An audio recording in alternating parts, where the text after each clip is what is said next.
Today, we'll add another entry to the GCK Gator series as we take a tranquil trek down Horsepen Bayou to map out the most likely spots where gators will be encountered and what you can expect if you're new to sharing the water with these awesome creatures. Just as with our Horsepen Bayou video, we'll launch from Bay Area Park, but this time we'll head left. As you paddle along the park's boundary, you'll pass a very small islet, which will be stop number 1. Here, you'll occasionally see a somewhat elusive 5-footer or so that is a bit more skittish than some of the others in the area. You may alternately see this one traversing the section between the island and the bayou's southern bank. Keeping to the course will see us pass the trademark boathouse to port, and then move on to the more open expanse of the western tip of the lake. It is along the eastern bank, just prior to the waterway widening, that we'll see spot number 2. This is one I've only seen quite rarely, but this 13-plus foot dominant presents quite the spectacle when he does decide to show himself. Here, we'll keep to the rightward course, which will lead onto the branching Horsepen Bayou. As you navigate the initial section, you'll come to a point where the waterway forks. We'll keep right here. This will almost immediately see us at spot number 3. When conditions are good, and especially when the vegetation isn't too sparse, you're likely to see at least a few gators lounging here, chiefly Caleb, a good-natured 8 or 9-footer that usually has a few slightly smaller friends close by. Just shortly past this section, we'll arrive at spot number 4. Here you're more likely to hear a splash and see the hindquarters of what seems to be a relatively skittish gator I've dubbed, well, skitty, as this is the behavior it's displayed every time. Just ahead, the bayou will bend left, with a decent-sized branching body remaining straight ahead. It's not uncommon to see a gator or two in the water here.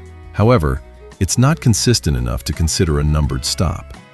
As we bear left to keep to Horsepen's contours, we'll arrive at stop number 5, a small section to starboard. On the point here by the refuge sign, especially in seasons when overgrowth is minimal, you're likely to get a glimpse of Rocky. This 12-foot fellow's a bit rough, and by my estimation, one of the old-timers on the block. Just a short distance down this continued starboard section, you'll often find another pretty good-sized gator nestled into a carve-out under the tree cover. Yet another short distance ahead, you'll pass the exit to the fork we bypassed earlier to the left.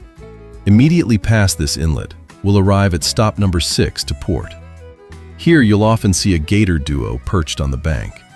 Newbies might get a brief startle in seasons when bank vegetation is at its highest, as they're sometimes not visible until you're heading directly past. As you continue, you'll make 2 subtle curves. It is in the cradle of the second curve to port, at spot 7, that you'll often see an intermediate-sized gator with occasional companions resting on the bank. This one rarely stays put, so be ready to snap a shot if that's your goal. The bayou will then hook west again, and the Middlebrook Drive Bridge will come into view. A bit before the overpass, you'll come to spot number 8. This is where Gideon, the dominant of this stretch, most often resides. He's about 12.5 to 13 feet, and can often be found with several herons and small egrets around. You're most likely to see him when water levels are a bit lower than the norm. You'll then pass beneath Middlebrook Drive. This will conclude the prime gator viewing stretch, but we still have a few more to cover in the more open tracks that lie ahead. At spot number 9, just past the first portside carve-out beyond the bridge, you'll sometimes see an intermediate-sized gator on the left bank. Almost immediately thereafter, at spot 10, you may get a glimpse of a bigger gator to starboard. This one sometimes offers a more substantial profile than many of the others, which can provide some great photography opportunities. You'll then continue beneath the University Drive Bridge, where you'll occasionally see one taking a peek near the north bank at stop 11. You'll then glide beneath Bay Area Boulevard. There used to be a substantial male that I'd see quite frequently, but from what I gathered, he may have been the one that had to be put down after the tragic incident involving a woman near Middlebrook some time back.